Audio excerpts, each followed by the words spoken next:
mira qué librico tengo aquí más mónico. Que me gusta a mí. Pues buen libro. ha venido su autor para hablarnos de este libro, ¿te parece? Genial. Pues ahora vamos a la agenda. Pues nada. Atenta que te gusta el cine.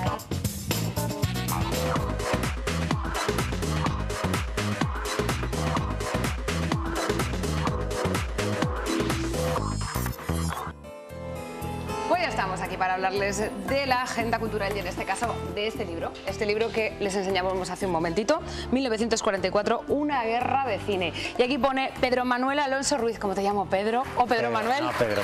Pedro, Manuel bienvenido. Es muy serio. Muchas gracias. Bienvenido.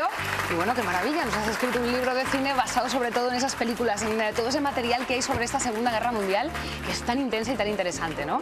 Sí, es un libro que lo que intenta es fusionar, bueno, mis dos pasiones, que son el cine y la historia, en concreto la historia de la Segunda Guerra Mundial.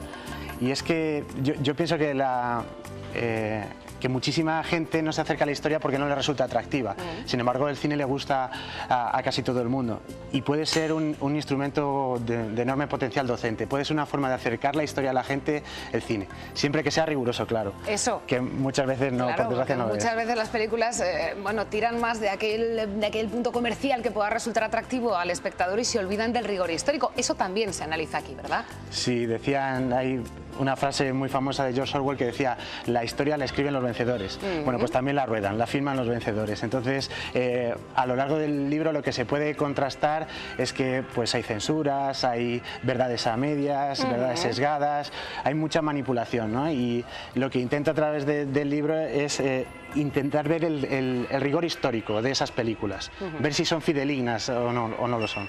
¿Qué nos vamos a encontrar en este libro? ¿Cómo está estructurado? Quien se acerque al libro, este 1944, una guerra de cine, ¿cómo lo has estructurado? ¿Cómo lo has organizado? ¿Qué películas aparecen? Cuéntanos, Pedro. Pues hay 11 capítulos y en cada uno de ellos se narra un episodio que ocurre en 1944 y después 3 películas cuyo argumento está contextualizado en ese episodio.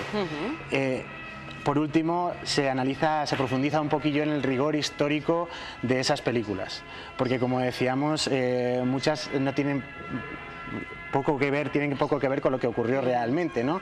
Entonces a mí me ha resultado muy estimulante el poder ir viendo películas documentales, contrastar de alguna manera que eso no respondía a la realidad. Y vas viendo películas que cuando las ves de adolescente, ves una película y la ves ahora sin cortes y es una película completamente diferente. Completamente nueva. Eso es. Desde que el cine es cine, prácticamente desde el cine mudo, yo creo que el interés por narrar de cara al espectador lo que era una guerra fue algo que sí que llamó mucho la atención de los cineastas. Sí. ¿Cuándo empiezan las primeras películas sobre la Segunda Guerra Mundial? ¿Muy rápidamente? Sí, incluso hay películas que se ruedan durante el conflicto. Durante el propio conflicto. Durante el propio conflicto. Esas películas sí que es lógico que tengan un alto componente propagandístico. Estábamos en medio de un conflicto.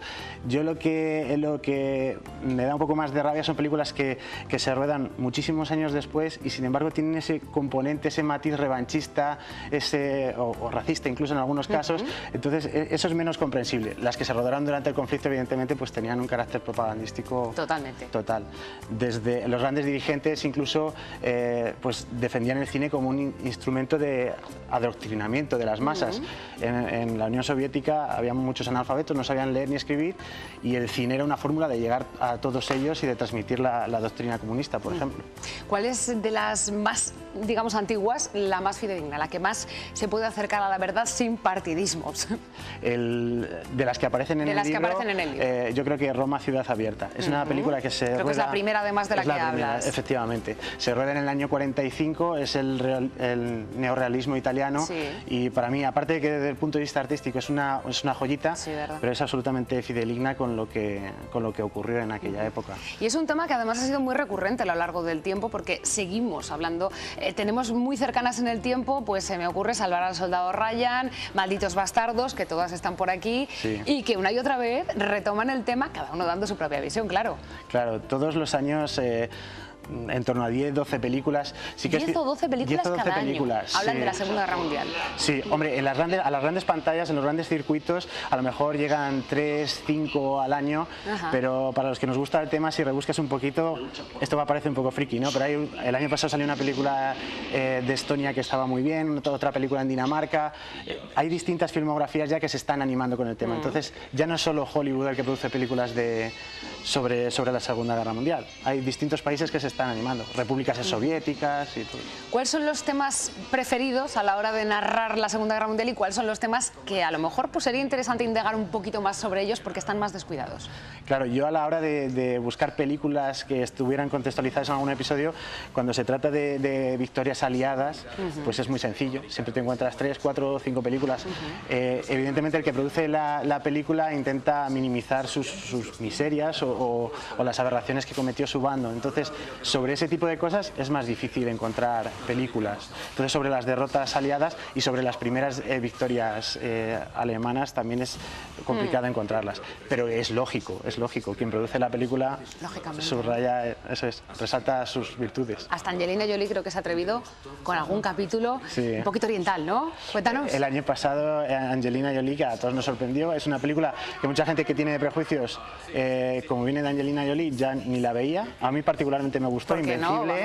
no? Vamos a acercarnos. Claro, Invencible es una historia muy a la americana de superación de una persona que destacó en el campo del atletismo, que después se vio envuelto en la guerra, que acabó en un campo de concentración japonés. Entonces una historia épica y muy interesante. Lástima que el protagonista desgraciadamente murió antes del estreno de la película, porque sí que colaboró en el rodaje y estuvo participando en asesorando, claro, me imagino. Y mejor asesor que él mismo. Pues mejor imposible. ¿Tienes una favorita? Sí, tengo muchas favoritas. Recomiéndanos, ya que estamos, apuntamos. A mí me gusta mucho La lista de Schindler, que no es una película bélica, pero es una película que yo creo que es soberbia y necesaria, que creo que la debería ver casi todo el mundo, porque todo esto ocurrió hace 70 años, que no es relativamente poco. Sí.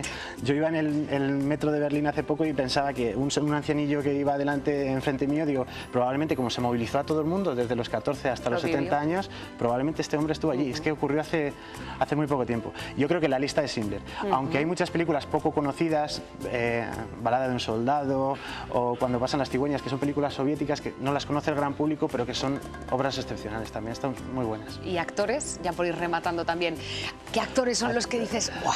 Estos son actores, a mí siempre, claro, que crecí con las películas de Errol Flynn y Michael Curtiz y en Sesión de tarde, y Errol Flynn, que es un señor que tiene un encanto especial, pues claro, sus películas a mí me encantan. Por decir uno de los antiguos, sí, de los más antiguos. Pues nos vamos a quedar con Errol Flynn, desde luego. ¿Dónde podemos adquirir este libro? ¿Está en las librerías, Pedro? Sí, está en todas las librerías. Si se agota en alguna, ojalá, si se agota en alguna se puede pedir, y luego aquí lo tenemos en Oletum, en la Casa del Libro, en un montón de librerías. En las principales librerías de Valladolid. Y luego a través de la web, en Amazon, en El Corte Inglés, un montón de sitios se puede encontrar. Pues Una guerra de cine, 1944, se lo recomendamos vivamente, y yo se lo recomiendo a mi compañera Beatriz Sanz, que en cuanto ha oído Errol Flynn se ha emocionado, que la he visto yo detrás de las cámaras y yo también. Somos muy de cine clásico, ¿qué le vamos a hacer? Nos ha encantado que un vallisoletano se haya atrevido con este tema. Tiene muchas páginas, pero es tan interesante que se lo van a leer del tirón. Muchísimas gracias, Muchas gracias a ti por todo. Gracias. Muchísimas gracias.